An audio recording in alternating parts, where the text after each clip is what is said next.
সবার দোয়া চায় এবং আমার দোয়া তাদের জন্য রয়ে গেছে। চিকিৎসা নিয়ে দেশে ফিরছেন ইলিয়াস কাঞ্চন। কেমন আছেন এই অভিনেতা? যুক্তরাষ্ট্রে 15 মাসের বেশি সময় চিকিৎসা শেষে দেশে ফিরছেন একসময়ের জনপ্রিয় চিত্রনায়ক ইলিয়াস কাঞ্চন। গতকাল রোববার বাংলাদেশ সময় গভীর রাতে লন্ডনে হিথ্রো বিমানবন্দর থেকে স্ত্রী ও জামাতাকে নিয়ে ঢাকার উদ্দেশ্যে রওনা করেছেন। আজ সোমবার বিকেলে তার ঢাকার পৌঁছানোর কথা রয়েছে। এই তথ্যটি নিশ্চিত করেছেন ভাইস চেয়ারম্যান লিটন এরশাদ।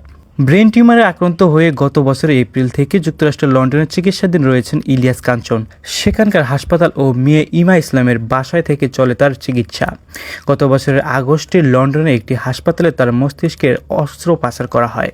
চিকিৎসকেরা টিউমারের একটি বড় অংশ অপসারণ করলেও ঝুঁকির কারণে পুরো টিউমার সরাতে পারেনি। পরে চিকিৎসক জানান তার ব্রেন ক্যান্সারের কথা।